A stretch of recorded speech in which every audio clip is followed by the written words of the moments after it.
meantime, I'm going to get us started because I know Andrea has an amazing presentation, and that's why we're all here. So I'm going to get started on introducing that. My name is Sam. If you've been on one of our Safety Wing webinars before, you will recognize my face and my voice. I have the pleasure of hosting this webinar series, which we've been doing for the last 3 months now. If you are new here, though, all of them have been recorded and put on our YouTube channel. We've had amazing speakers like Andrea who, have come to us with their expertise in very niche and specialized topics so that you can all grow your businesses and achieve more, nomadic freedom, which is something, Andrea and I both share. Andrea, I didn't tell you this before our call, but I host my own community called Freedom Lifestyle, where it really helps people achieve location independence as well. And so I'm really excited to hear what you have to say. Cool. Can't wait to chat to you after about that as well. So exciting. Yeah. So if you don't know Andrae Smith, that is our speaker today. She is the founder of Work Wanderers, which helps others live the digital nomad lifestyle and find their own community. She runs digital nomad co-working retreats all around the world and offers online business coaching for aspiring digital nomads. She's already hosted retreats in Bali and in Cape Town, and this year is adding a number of new locations to her roster, including Egypt and Thailand, Italy, and more. She has a community of over 10,000 strong and hopes to keep growing to help more people live the hashtag laptop lifestyle and connect with other nomads. So amazing speaker today. Oh, wow. Thanks for that introduction, Sam. Of course. And we're going to be doing a bit of a Q&A at the end. So Andrea is going to go through a presentation today. I'll turn off my camera and mic and pass things over to her. And then at the end, I'll come back on and we'll do a bit of a fireside chat with all of the questions that you may have been wondering throughout the presentation. So definitely use the Q&A box for that. If you are new here, then you should know that these events are put on by Safety Wing, which you're going to learn a little bit more about at the end and how Andrea has been involved with Safety Wing. But basically, we have a very big vision here, and it's to build a global social safety net for remote workers and nomads. And so a lot of you on this call who are maybe interested in running retreats for your communities, travel, working online, working remotely is probably something that you're encountering fairly regularly. And so with all of us in mind, Safety Wing is creating a suite of products to help protect us in these journeys and really wants to create a home country on the internet. And so there's a number of products that Safety Wing has, but we're most known for Nomad Insurance, which protects you with affordable health and medical coverage whenever you are working outside of your home country. And so think about, you're traveling, maybe unexpected medical costs come up, maybe you get sick, you have some type of accident and need treatment costs. Safety Wing would help you with that. Or if you had any type of travel delay. I know on the news right now, we're hearing tons about lost luggage and baggage, different things happening with weather events, emergency responses, any of these things that could come up. Safety Wing will support you by their Nomad Insurance. It works just like a subscription. And so automatic payments every month, like a breeze if you're traveling long term. And this is just one of the products that Safety Wing has been working on. So more on that soon. But for now, I'm going to pass it over to Andrea to tell us a little bit more about how you've been running these amazing retreats all around the world. Oh, well, thanks so much, Sam. Such a great intro. I'm just going to share my screen quickly so that we can get right on it. And yeah, we're going to be talking about how to set up your own retreat business for your online community today. We've actually put a little poll in there, so I wonder what the results are. Let's see. Okay, most of you have not been on a retreat before, but that's perfect because today we're going to be really kind of diving deep into what is the behind the scenes of running a retreat for your online community, or even if you want to actually just join a community in the future. So guys, thank you so much for having me here today. I'm really excited to talk about this because normally I do business coaching and I don't actually talk about the behind the scenes of the retreat. So I'm excited to share all the knowledge that I've gained over the years. Cool, so let's jump right in. Okay guys, so why retreats? Now, why would a retreat be beneficial for connecting with your online community? Cool, so let's look into it a little bit. First of all, guys, face-to-face. if you have an online community, people have been connecting via Facebook groups, Instagram, wherever it is, but they've never met each other face to face. And the reason being is they're not going to get those deep, lasting connections if they don't meet face to face. So it's a great opportunity to do that and to offer that to your online community. Guys, another one is it's purposeful travel.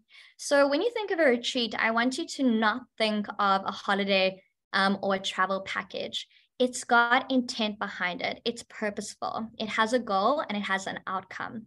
So you want to really push that. I'm going to be talking about that in a second in a lot more detail, but it's really important to have that as part of your retreat. Otherwise, it's not really a retreat. Now, that leads me to the next thing. When you join a retreat or one of your participants do, the goal is to have impact, so long-term benefits, whether it's connection, learning something, personal growth, whatever it is, there should be a long-term benefit that they can get out of joining a retreat. So that's why it's also awesome for your community. It's also hassle-free, guys. So if you are going to be a retreat coordinator or a retreat planner, then you are going to organize everything, all the logistics, and it takes away all the travel planning for your participants. So it's a great way for someone to just join and connect with other like-minded people. And then they also get access to you or to a professional guide. So someone who has something to share from a training perspective. You could be a coach, you could be an influencer, you could have a skill that you want to share, but ultimately they're getting something out of this retreat. And a lot of the time they're tapping into a retreat because you're offering it. So if this is kind of what I set up in the beginning, so you can kind of vet yourself and think, will a retreat be right for my audience? Is it something I should offer? Because these are the benefits it's going to offer your audience or your online community. Great. So let's jump right ahead. Now you're ready. You think that the retreat kind of business model could be for you, or could be a great business tool to add onto your current business. So let's see what's next. But before we get to the types of retreats, I want to kind of share how I got here. Some of you might never have heard of me, and that's completely fine. So let me share a little bit about my story. I've been a digital nomad for the last 5 years. But before I started traveling full time, I actually worked in the 9-to-5 grind. I was in corporate in my first job and I hated it. I hated the rigidity, the no flexibility, and the fact that I only got 15 days leave a year to travel. That was the biggest downside. So I was always just wanting to get out, and I did. I quit my job and I took all my retirement money that they gave me, and I went on my first solo travel trip. That's the second block with the bus in the background. I did a solo travel and backpacking kind of stint in Europe. And I also joined a youth tour. Now, I put this on here because without this tour, I probably wouldn't be sitting here today talking to you about retreats. This youth tour is kind of what opened my eyes up to community travel. Now, this youth tour, the goal and intent really was to get 40 young people under 35 together to party for 21 days. But the beauty of this retreat or youth tour that I went on was the fact that I made long-lasting, deep connections with lots of people. Within the first day, I had 5 best friends. Within the whole period, I must have had close connections with up to 30 people. That's crazy, right? And I thought that that was so special, so magical, and something that I really wanted to be a part of more. But at the time, I was quite young. I didn't really know what to do with this idea. I thought about starting a youth travel business, but basically I ran out of money. So I was broke and I had to go back to the office. And yeah, I did that for another few years and I ended up working in a startup. I was the head of marketing in a startup for 3 years. And what that taught me is how to grow and scale a business. And that led me to actually being able to work remotely. And that was the first time I got a taste of the digital nomad life. I was a digital nomad by mistake. I negotiated to go work in London and Prague and Budapest for a few months when I was going to do a conference for the company. Before I knew it, I was working remotely, going down the streets of Prague, and people were like, "You're a digital nomad." And I was like, "What is that?" And before I knew it, I was researching everything there was about the digital nomad lifestyle. This was in 2018, so almost 5 years ago. And I thought I hit a gold mine. No one had told me about this. You can travel and make money. What? So I thought this would be a great business opportunity for me, as well as a lifestyle change. So I went back to South Africa. That's where I'm from, guys, if you haven't got my accent yet. I went back to South Africa, back to the office, and I said, you know what? I'm done. I'm going to quit this job and I'm going to start my own business. I knew that the digital nomad lifestyle was the lifestyle I wanted to be a part of, but I also wanted to build a business around that and help others live this lifestyle as well. But I didn't really know what I wanted to do. All I knew is I wanted to be a digital nomad. And then I looked into it and saw a lot of companies, well, not a lot, 3 or 4 at the time, were doing digital nomad type retreats and travel programs. And I was like, this is interesting. I get to travel the world, meet cool, amazing people, and make money. No brainer, right? So I decided I was going to start a retreat business, and I quit my job and I jumped in head first. That was 5 years ago. And in 2019, I ran my first retreats in Cape Town and Bali. And, it's all history from there.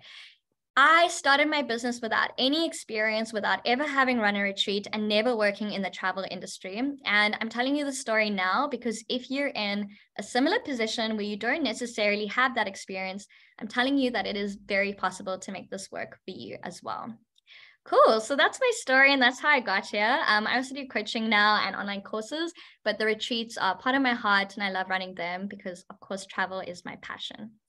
Great. So let's get on to the nitty-gritty and start learning how to run these yourself. So guys, there are different types of retreats out there. I put them into 4 categories, but these are by no means the only types of retreats you can do. Ultimately, if you're offering any type of learning or service, or you have any type of community, you can run a retreat because you're bringing people together that are like-minded and you can offer something of value. But let's go through these. So first of all, community. Now, this is the one I focus on. I bring like-minded digital nomads together from around the world because they're ultimately looking for connections. Digital nomads travel solo, and a lot of the time they don't form those lasting connections because they hop around so much. So my retreats really offer that opportunity to connect and also explore a bucket list destination together. So that's one of the retreats I run. I'll give you a few more examples in a sec. Next up, we have learning. So we have retreats where you can teach something. You are going to be training people or teaching them in something where they learn a new skill or they upskill in something. Basically, they're going to come out of it with a learning, an outcome in that sense. So that's the second category. The next one is the most popular. You would have heard of wellness retreats and growth type personal development retreats. These have been popular for ages. I mean, I think it started with spa and wellness retreats back in the day. And that was purely around relaxation and finding a peaceful kind of sanctuary to go to for 10 days or whatever. But now they're a lot more intentional. We have spiritual meditation retreats, there's ayahuasca retreats, there's all types of retreats out there in this type of category. Personal development, we've got career clarity, self-awareness, mindfulness. These are all types of retreats that are being run around the world. And as you can see, they all have kind of intention or goal behind them. Okay, and the last one that I put here is business. There's a lot of corporate retreats, so company retreats that are being run. And I'm going to give you some examples in a sec. Okay, so while we are doing this, I think Sam's going to put a poll in. And if you were to run a retreat, I'd love for you to just choose one of these options. So I think you can go community learning, personal growth. Let's see. Yeah, you guys, it's kind of asking me to do it as well. That's fine. You guys can just put that in there. If you don't know right now, that's completely fine. Ultimately, this is just for you to get a gauge of, what type of retreat would you run for your online community? What do you think would make more sense, right? Some of them overlap, like you might do learning and community, but think what is the strongest pull? So here's some examples. I've talked about the digital nomad space for community, but maybe you have a cool Facebook group for business, like boss business moms, or maybe you have like a bird watching community. It literally can be anything. I think I put here like kite surfers. If you have a community with like-minded people that want to get together face to face, you can run a retreat, and you can offer exciting activities that align with their interests. So those are some examples there. Learning, honestly, guys, if you teach something, you could run a retreat and teach them. What could you teach people within 7 days? What is an impactful way that they can actually learn something and walk away with a new skill? So it could be anything like coding. Maybe you can teach them HTML basics within a week. Photography, you could take them on a beautiful photography retreat in an amazing location. Cooking, maybe you're an amazing chef and you want to do cooking retreats in Italy and teach them all the best Italian recipes. The opportunities are endless there. Wellness and growth, I spoke about some of the examples just in the previous slide, but yeah, spiritual meditation retreats, career clarity, all of that. And then the other one, business retreats, we got leadership. A lot of corporates, they want to have cultural improvement because a lot of people are working remotely. Maybe you want to organize retreats for different companies and focus on that. Okay, so we've got the polls in. The community one came up as the strongest. So a lot of you might have like an online community, a Facebook group, an Instagram following, maybe you have a personal brand, or you are teaching something that's coming up second. Awesome, guys. Great. So this is just to really start getting you thinking on what could work for you. Cool. So now we are going to get into the nitty-gritty, the behind the scenes. But before we jump into the exact process, I want to have this as your common denominator whenever you start building a retreat business. Whether you do one retreat or you do this as a scalable business, every retreat you do must be purposeful. I've said it a few times and I'll say it again, because if you don't run a purposeful retreat, then it's not a retreat, it's a travel package, okay? So there must be an intention and a goal, and it should kind of be the golden thread through everything that goes into your retreat, from the inclusions to the itinerary. So what is the purpose of your retreat? And I think purposeful travel is something that more and more people are interested in now. They want to connect with other people. They want to learn things. They want to grow. They want to have some impact when they are traveling. So that is something I want you to keep in mind as we learn and go through the process. Awesome. So while we're on the slide, actually, if you can put in the comments, what type of impact do you think your retreat could make? So are you going to be creating more connections? Is it all about lasting connections? Is it about teaching something? What are you going to teach? Let's hear it in the comments, guys. Okay, we're going to check those out in a bit. Awesome. Okay, cool, guys. Okay, now the nitty gritty. If you have a pen and paper, take it out, but you can watch this on YouTube later, so no worries. But if you want to make any notes or align it to your business, then this could be very helpful. So the process. Okay, there are 3 steps to setting up your retreat. I'm going to give you a lot of info here. Feel free to ask me questions at the end. Okay, the first step is the research and planning. Okay, research and planning is going to be the pivotal step. You do not skip the step. If you do, you won't have anything to sell or to offer. So we are going to start with research and planning. Great. Okay, here we go. The first step is to look at your niche. Guys, who are you going to be offering this retreat to? So obvious, but we just skip past this because we think we know our audience. We have a community. We know what they want, right? No, sometimes you might not really understand what the exact needs and wants are on a retreat. You need to do some market research. So first of all, decide on your niche. What is the industry, right? Next, understand your ideal client. Who are they? What is their demographic? Where are they? What are their needs and wants? What are they hoping for? How can you serve them? Create an avatar, draw a stick figure on a piece of paper, right? And write down who this person is that you're going to be talking to. In your messaging, in your marketing, on the calls, you need to understand this type of person, right? Cool. And then the market research as well in your niche. Go and check out your competitors. Now, I never say don't ever copy your competitors, but knowing what your competitors are doing, what works and what doesn't work for them, what their pricing is, where they are running retreats. This is extremely important. Think about if you're offering yoga retreats, right? That's quite a saturated market. How can you make it unique to you. So look at your competitors, get an idea of the standard, and that is going to help you set up the structure, which we're going to talk about in a second. Cool. So that's step one in your research and planning. Next, purpose. I talk about it before, I talk about it again. Purpose, you need to have an intention for your retreat. This is going to really help you actually write your copy for your landing page and what we're going to talk about in the marketing section, right? If you can just write down one sentence on what your impact is going to be and how you're going to take your customer from A to B during this retreat, then you've won.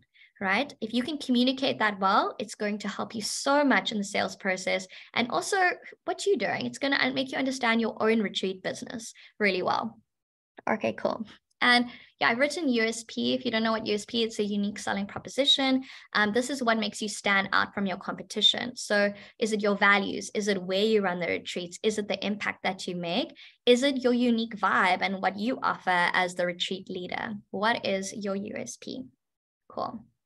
Okay, so we've got our niche down, we've got the purpose down, we're getting there. The next one is structure. Now, I could talk to you about structure for an hour because this is going to take you the longest. But once you have this down, your whole foundation of your retreat business is set up, at least for your first retreat. Okay, so this is the logistics. This is the structure of what you're going to offer. It's essentially your product. Okay, the date. Simple, right? But so many people don't decide on a date because they're worried. What if I choose the wrong date? What if no one buys? What if it's too soon? What if it's too late? We need to start thinking about this strategically.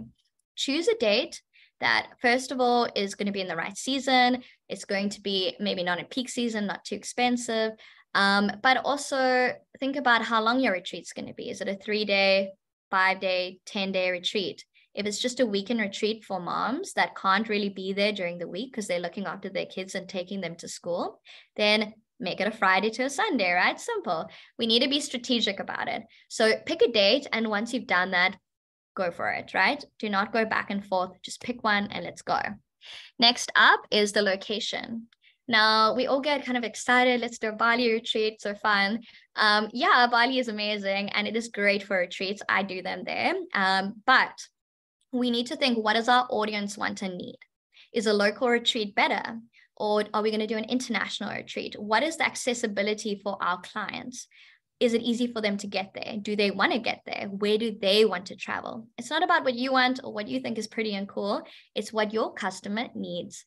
Okay, so where is going to be a great location?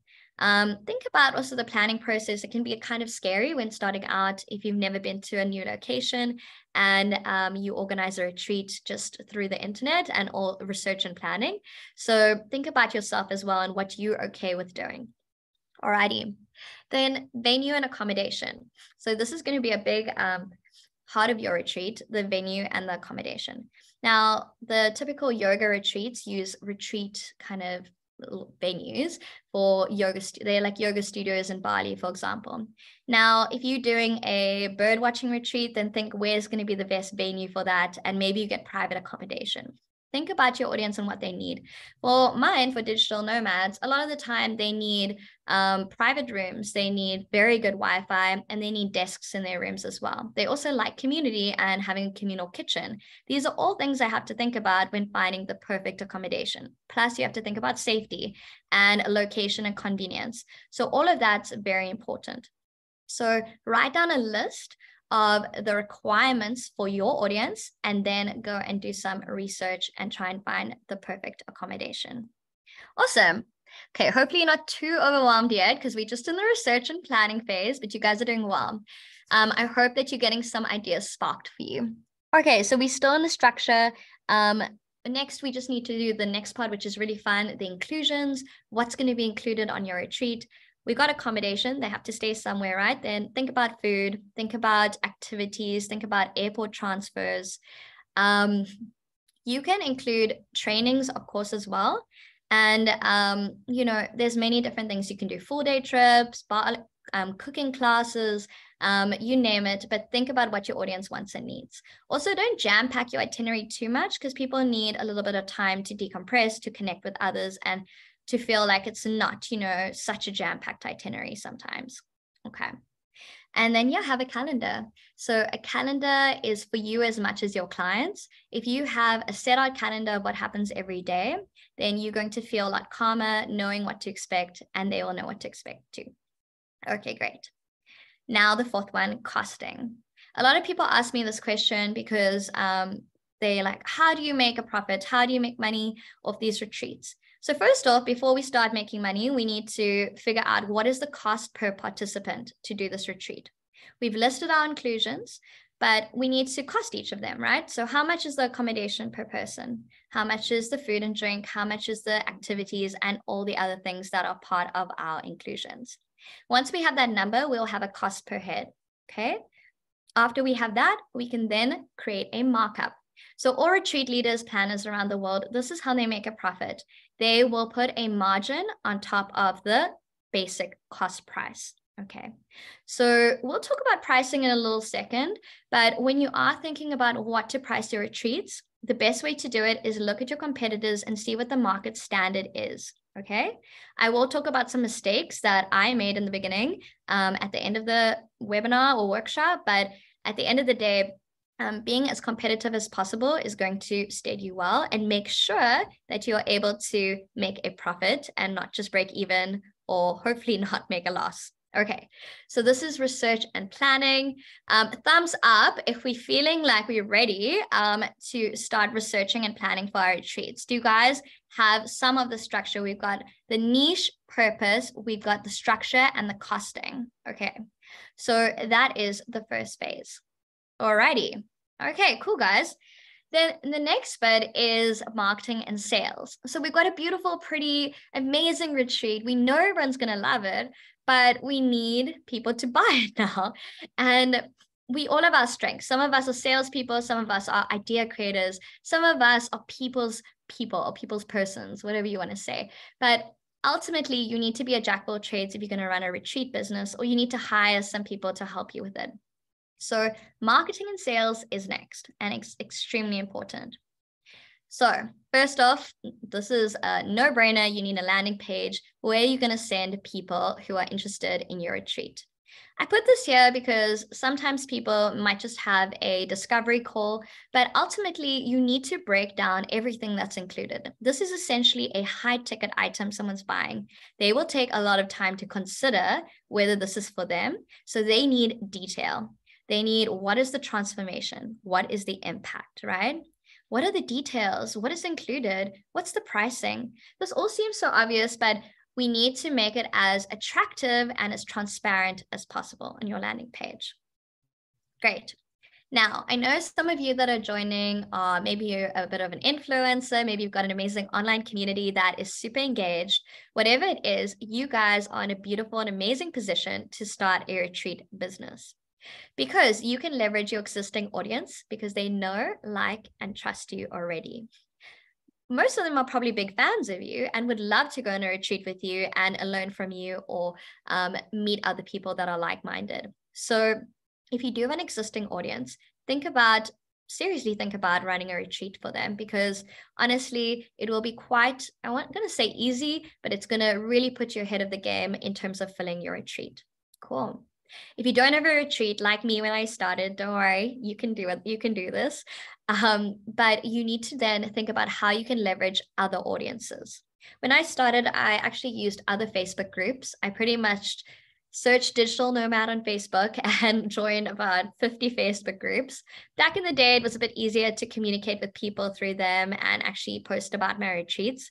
But if you can try and offer value, tell people about what you're doing, and connect with people that are like-minded and actually engage with them, then it's going to help you sell these retreats. The last thing I have there is lead magnets. This is great if you want to grow your email list. I'm sure all of you have heard of it, but if you haven't, ultimately it's creating something of value for your ideal client who's going to join a retreat. When I started, I had different digital nomad guides that people could download. So I had a Cape Town digital nomad guide, a Bali digital nomad guide. They would download it. It would be a 5-page doc with so much information on how to live in Canggu, Bali, as a digital nomad. And then at the end, there would be an option to click through to my retreat page. I would also get them on my email list and start sending them emails with some educational information about Bali or about being a digital nomad, but also about my retreats. So you got to put your sales hat on and actually get ready to convert people and get them into your funnel. Okay. The next one is marketing. I'm not going to go into too much detail there, but video works really well for retreats because it's visual. Travel is a very visual type experience. So if you can market anywhere on YouTube, Instagram, Reels, TikToks, that's going to really attract people for sure. As I said, email, and then also if you can maybe partner with blog publications within your industry and get you listed like the top 10 retreats for cooking in Italy. If you can get listed, that's going to help you get more leads as well. And then lastly, guys, sales. So I put this whole slide together because sometimes retreat leaders, they put together a beautiful retreat, but this part, falls flat because it's tough. You need to fill out these high ticket retreats and really show your value. And you've already put so much work in, so why not get them filled? With sales, what I've seen work is webinars work really well. So info sessions about what's included in your retreat. Discovery calls work really well. So if you are able to get people on discovery calls, I would recommend getting Calendly at least. This is a really easy tool where you can get people to sign up and chat to you. It can be a 15-minute discovery call where they ask you about a retreat and you give them all the information. Why this is so impactful is because people then see that you're a human, a real person, not a robot, and not just a landing page. And they will see if they like your vibe, if this is for them, and they can ask you any questions. It's also important for you because you need to vet whether the person is bringing the right attitude to the retreat. Are they like-minded? Is it going to be a harmonious type of relationship with them there? So it's a two-way street when it comes to people joining. Great. Okay, and then sales, I've just put, some deadlines. I'll talk about some mistakes later, but definitely have a deadline on when people need to sign up by. Otherwise, you're going to be in struggle street. And also think about how you're going to accept payments and whether they're going to be upfront or you're going to accept a deposit. I do normally upfront payments just because it's less complicated than having to collect payments later. But if you want to get people in quickly, then deposits are a great way to go as well. Cool. Okay, so deep breath. You're now done the marketing and sales part of your retreat. I want you to start thinking what's going to work for your audience. If you already have a following, for example, on Instagram, that's where you can post about your retreats and you can already get people really excited about them. You can start posting some travel reels about a certain location, start teasing them, and then make sure that you have your sales funnel set up. Great. Okay, so we're almost done with the process. We are now on running your retreat. So we're going to start running your retreats now and also looking at some of the technicalities. So first off, legalities. Now, we don't like this question. What's the legal side of running a retreat? First off, guys, you do need to make sure that you cover yourself as a retreat provider. You need to have a contract with your participants where they sign a T's and C's as well as a liability waiver. This protects you and protects them, but ultimately you need to have this. It's a contract between you two, and it also lays out what the expectations are for the retreat. This is pretty standard with all retreats. It's not a scary thing to do. Most people, it's very accepted, but make sure that you do get a lawyer or a legal professional to review your T's and C's and your liability waivers so that they are, airtight and that they are professional. Alrighty. And then before I head on to the insurance, I will say it is a lot better from a liability perspective to incorporate a company or to have some type of formal business structure representing you with your retreats, because you don't want to be held liable as an individual. So, I have a PTY Limited that's here in South Africa, an LLC in America, whatever it is for your country, think about that, but also look at the implications with regards to tax as well. Alrighty. And then the last one is insurance under legalities. Definitely get insurance when running a retreat. You don't want to be in a sticky situation if something goes wrong. You can get professional liability insurance that will protect you when you are teaching something. If someone learns something and it goes, wrong, then they could hold you liable. So you want to protect yourself there. There's general liability, and then there is also tour operator / retreat liability insurance. Please do go do your research on this within your own country. It's different for every country, and there's different providers. Cool. Next up is payments. So you're going to have to pay all your suppliers a lot of the time before the retreats. You can have, a negotiation with them on when payments are made, but make sure that they are made by the time specified. You don't want to get to an accommodation and they're not accepting you because you haven't made a payment, and you get to overseas and your card doesn't work. That would be terrible. So make sure your payments are in order.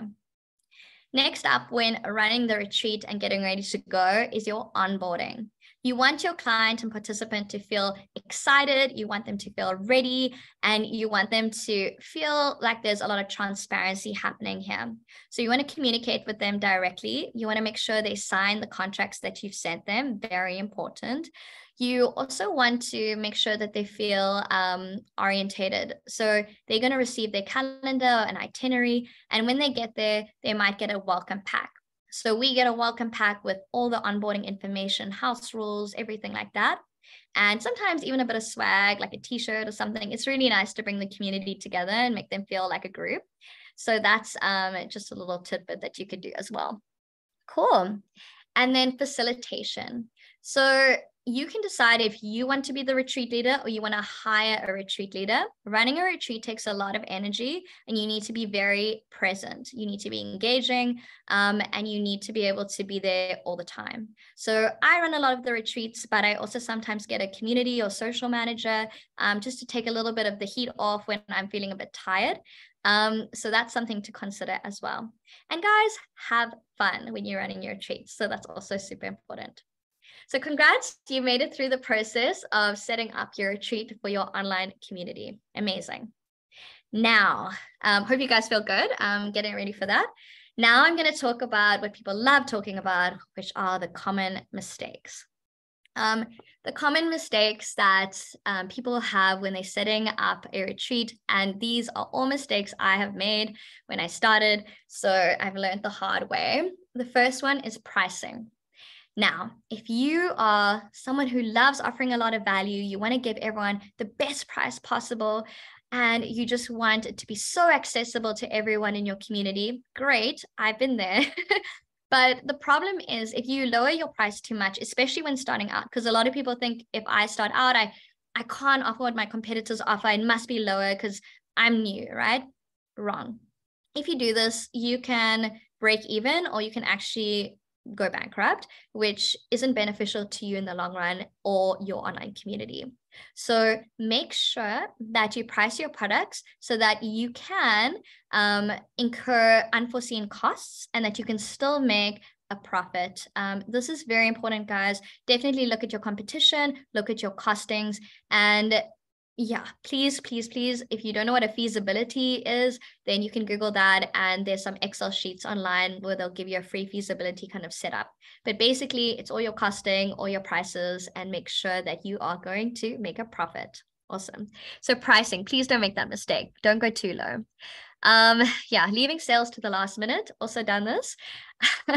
I'm not really a salesperson. I love connecting with people and talking to them and chatting, but I don't really like sales. I love marketing, so I don't know, it's a bit different. But yeah, I kind of left sales to the last minute and hoped, the universe is going to bring me these leads. And some of them it did, but some of them, you've got to hustle and push a little bit. Mainly what I can recommend is realize this now. It's going to take between 3 to 6 months to fill your retreat, depending on the number of people. I've had people buy 12 months in advance. So the lead time is much longer than you would think. If you try and fill up a retreat for next month, you might struggle. So just bear in mind that it is going to take a bit of time, and the sooner you start the sales process, the better. And then the last one is sketchy partners. So of course, when you're starting a retreat, you might not have been to a location and you go off reviews, but please try and vet them and do your due diligence as much as possible, because you don't want to get into a sticky situation. Sketchy partners can really ruin your whole retreat. And that's why it's so important to just do your due diligence as much as possible. So yeah, there can be some unforeseen circumstances, but yeah, as much as you can be in control of it, the better. Awesome, guys. So I hope that you have learned a lot today on how to launch your retreat for your online community. I just wanted to say thank you so much to Safety Wing for letting me jump on here and teach you guys this today. I've actually been a part of their ambassador program for years and years, and I always recommend their Nomad insurance for my retreat goers because it's such a, it's so aligned to what I'm doing. And I really think that what they offer is amazing. It's such good insurance. It's so affordable. And what's great is if you join the ambassador program, then you can actually make 10% on all the sales you make. And what's cool is it's subscription based. So you can make money every single month when people have a subscription. So if someone in your audience gets a subscription for 6 months or keeps paying, you get 10% every month. Amazing, right? You can make hundreds to thousands of dollars. And I would highly recommend joining. I put the QR code there, and I think that'll take you to their site. I think Sam will also put a link in the comments, and it will take you to the ambassador program. It takes like a minute to sign up, and you can already send it to friends and family now, even before starting your retreat. So big ups to them. It's such a great product. Awesome. Great, guys. So that is me. We're going to hand over to Sam in a second. I've just put a QR code there. This is going to take you to my info session that I'm running next week. If you are keen to see how an info session is run, or you actually want to join one of my retreats, then you can head on over there. Otherwise, feel free to DM me anytime and ask me questions. So Sam, over to you. Amazing. Thank you so much, Andrea. And everyone, I'm sure you really enjoyed that. I know we were all taking lots of notes and going through that. I particularly appreciated the common mistakes and just how transparent you were about that. So I have a couple of questions that I'm curious about, but then for those who are with us, if you have a question for Andrea, definitely put it in the Q&A box, or you can put it in the chat and we'll go through them. I think one of the things that I think holds a lot of people back and the fear from running retreats is, what if you don't sell enough spots, right? You've kind of marketed this experience where it's going to be this bonding experience where one of the value adds you're providing is people connecting there in a community. And so have you ever had that scenario where maybe you told me it would be 12, but maybe only 4 people signed up? What would you do in that case? What would you say to somebody who that's a barrier? And then I have some follow-up questions based on that. Yeah. So when I started my business, that was one of my biggest fears as well, because the outcome is community. So I think one of my first retreats, I didn't have an audience at all. So people were kind of coming cold leads from Facebook groups, and I got some sales in, but I was really worried. So what I did to navigate that is I actually reached out to some digital nomad influencers, people in my industry, in the space that would be my ideal client. And I invited a couple of them to come on the retreat first of all. So I thought that would be a great value add because people would be so excited to meet them as well and learn from them. But I asked them to be affiliates for me. So they reached out, they came to me, I came to them, and then I gave them an affiliate code and they spread it out to their audience. So it was a great way for me to leverage their audience, and they got a commission when people bought. So when you're starting out, like I said, it's so great to leverage that audience, but also to be transparent. If you are starting out into your first ever retreat, you can say that people are actually a lot more accepting and excited for you than you would think. So if you're like, hey guys, I'm running my first cooking class retreat and it's going to be amazing. We're going to go to Italy and we're expecting between 5 to 10 people. If you give a range and you're transparent about it, then you create expectations, and then you can have your kind of break even amount. Like 4 people is my break even for me to run this retreat. So I would say leverage audiences, be transparent. And yeah, also when it comes to pricing, I remember someone gave me this tip when I was starting out, and I actually kind of remember it because it helped me get past the mindset. They said, figure out what is the amount to break even, And then that's going to be the number of people that need to buy. So let's say to break even, you need 5 people. So that's going to be your minimum amount of people to run the retreat. If you broke even, then you still have a community of 5 people that are going. You still can invite some influencers in. You can create 10 people to go. And as long as you're not losing any money, you're still creating an amazing experience where you can get content from, you can get reviews from, and you can get experience from as a new retreat leader. So it's a workaround, but that's what I would kind of suggest when you're starting out and to get around that mindset block. Oh, I can't hear you, Sam. There we go. Sorry, I was muting myself. Great tips, really smart, tactful ways that you can, still have that critical mass of people and also create some new win-wins from building these relationships with people who have those audiences that you'd want at your gatherings and your retreats anyway. So really smart on that. A couple questions now about the venue, and I'm going to group a few of these questions together because I know when you are, let's say, having a retreat somewhere that you've never been before, you need to find a hotel. They typically ask for a deposit ahead of time. So what is your process? Are you always going in person to these places? Are you scouting things virtually? How do you actually find the accommodations? Yeah, so when I started, this was one of the things that was a big worry for me because I couldn't just, hop on planes. I'd love to be that rich. But when I started, I was bootstrapping. So I can just hop on planes and go check out hotels left, right, and center. So what I did was you have to be a little bit scrappy in the beginning and you have to vet the places that you're going to stay at. But what you do is if it's hotels, guest houses, Airbnbs, or private accommodations or retreat venues, definitely contact them directly. Try and get on a phone call or a Zoom call with them, chat to them about the experience you're wanting to run. Make sure you've done your due diligence before the time, looking at reviews. I mean, I must spend weeks and weeks doing that for a specific location if I haven't been there. So make sure you get that direct contact. When it comes to payments, then this can be a little bit tricky because some of them require a deposit. Most of them do, especially when you're trying to negotiate a better rate. I remember one of the first ones I ran, I was really bootstrapping and I was like, you know what? I've spoken to them, but I'm actually going to book them via booking.com. And I booked it via booking.com with the no payment and pre-cancellation. And I didn't have to put down any deposits. They knew it was me and they were okay with it. But I was like, you know what? I feel safer this way. I didn't, in that situation, get the best rate. So when you do it that way, you are going to pay more of a premium, but it can take some of the risk away. And thank goodness I did that at that time because I think it was for a retreat that I organized in 2020, during the pandemic.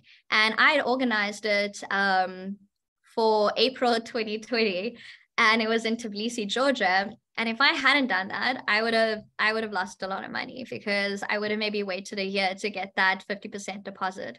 So, it's up to you and what you feel comfortable with. But I would say the best bet, and from a financial perspective as well, is to make sure you have enough money for a 50% deposit, to contact them directly and to vet them as much online as possible. And also to try and get referrals if you can from other retreat providers or people in your industry. Those are my best suggestions. The ultimate goal is to be able to fly there and go and view the property. But if you're just starting, it can be difficult to do that. Okay. And 50% deposit is typically what you're seeing. They have to be prepared to put it front. You wouldn't necessarily lose it, but you might not get it back right away. Is that what I'm hearing in terms of, let's say you change your event date, then you could just push that deposit to a future gathering. So you have to be committed to having a retreat at that hotel, right? Yeah, so you can negotiate with them on the deposit percentage. Sometimes they're okay with 20%, 30%. It's really up to the individual. And sometimes if you go with a private villa, like a private owner, you can be even more negotiable. So that's on that point. And then, yeah, I mean, a deposit, essentially, they want to secure you. So you could lose that amount. But what I would do is just make sure when you discuss it with them, can this be transferred to a future date if this needs to be canceled, if I can't fill it? So the best is if you do have a lawyer or a legal professional to just draft an agreement. If you can do it yourself, fine, but make sure there's some type of paper trail and a signing of something before you make a payment. Perfect. And it's good to know that these are all things that you can negotiate to put into the contract, right? Like they're probably 100%. going to create an offer with terms that are most favorable to them. And so it's really up to us to just think about those things that, okay, if things change. I understand this deposit is, I can't get it back, my money back, but can I confirm that I can use it at a future date or something like that? Perfect. 100%.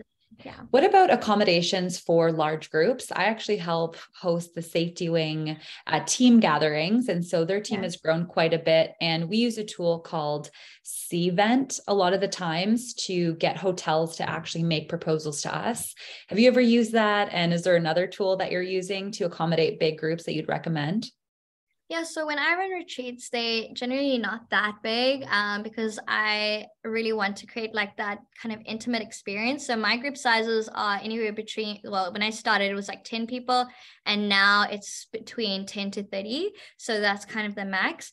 It's also about the vibe you want to create. So for me, I normally get villas, and it's very difficult to find a villa with more than 10 bedrooms in different locations. Maybe in Asia, it's easier, but for example, in Cape Town, very difficult. So my experience is generally more on the smaller side with groups. With larger bookings, generally I thought I wanted to do that for a big event. And generally I would just go straight, I would directly email the hotels and discuss and get on a Zoom call with them and try and get good rates. But for corporate retreats, definitely hotels and guest houses work well. But yeah, you need to look at the facilities, location, convenience, as well as they offer any trade, like, workshop, team building and workshop facilities as well. So yeah, I don't really use software for that. I contact them directly a lot of the time. Yeah. Amazing. Okay. Yeah. Well, it sounds like if you're trying to create an experience too, like villas and living together is part of that experience, right? To build that community. So with that in mind, do you have a sweet spot in terms of the number of people you would want to have at a retreat to create that intimate feeling?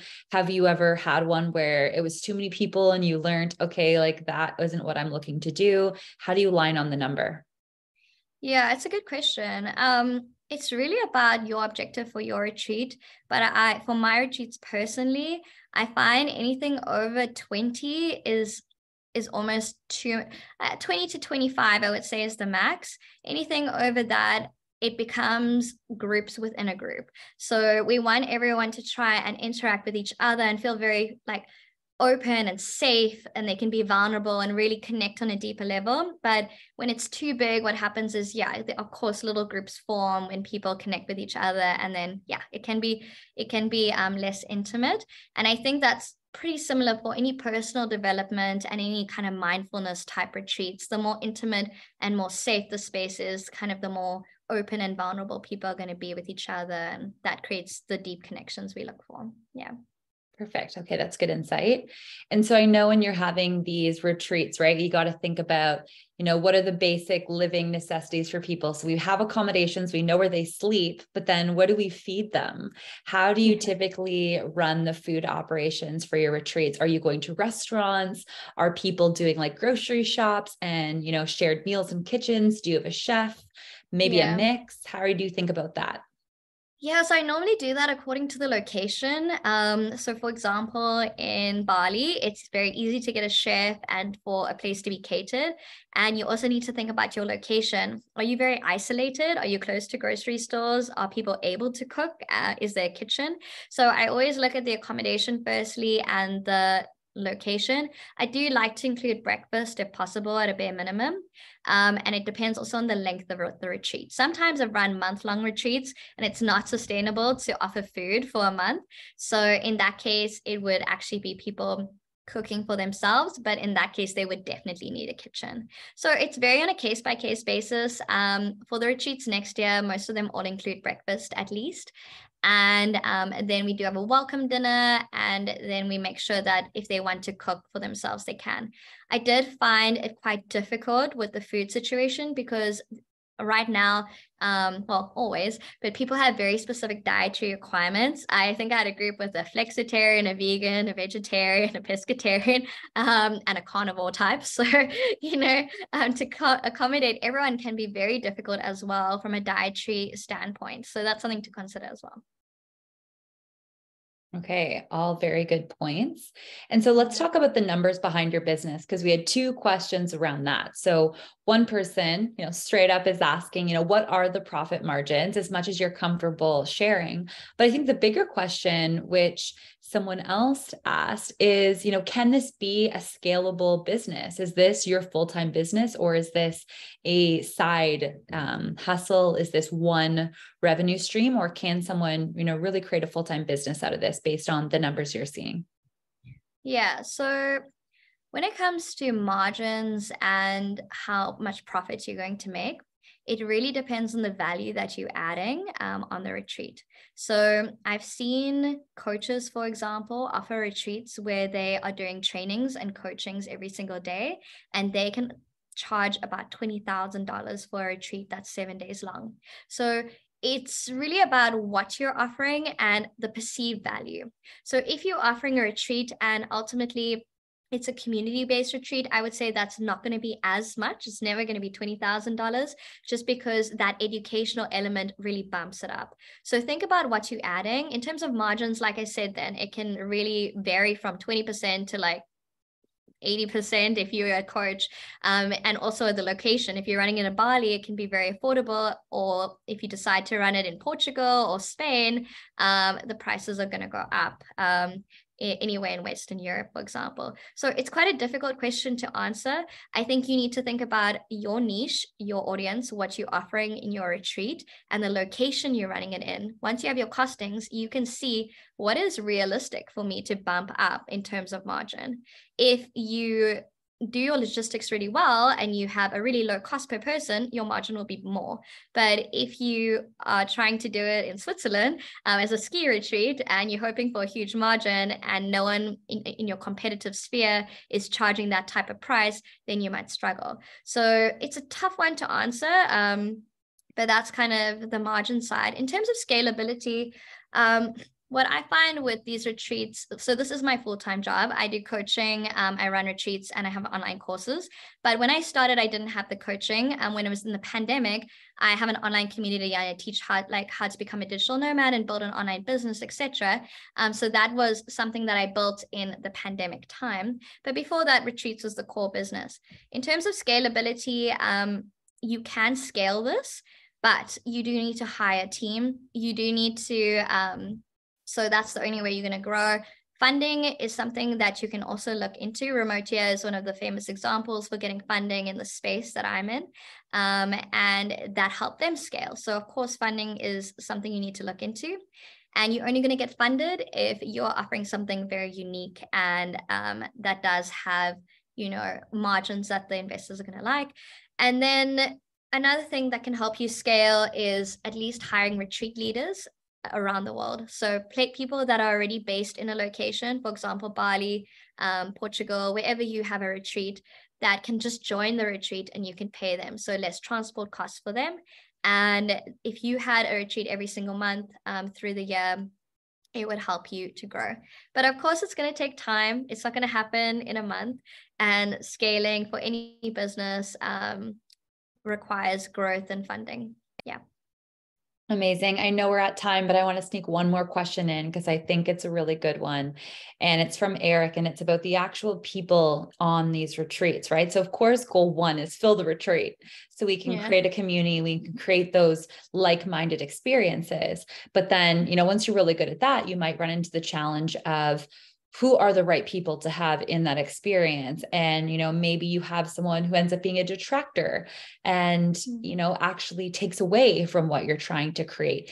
Is there anything you can do to maybe weed out those people ahead of time? Do you have any type of form to ensure that the actual personalities that you're bringing together are going to be a good fit to create that networking community vibe that you're looking to build? For sure. So in my retreats, I have an application process. So they first need to fill out a questionnaire/form that asks them a bunch of questions about who they are, what they do, why they want to join, etc. And that just kind of also shows me how intentional they are about joining. If they fill it out properly, if they just have one line, so they're probably not that interested. And then secondly, having a discovery call with them. That's not just 10 minutes, maybe a longer call, really asking them some deep questions.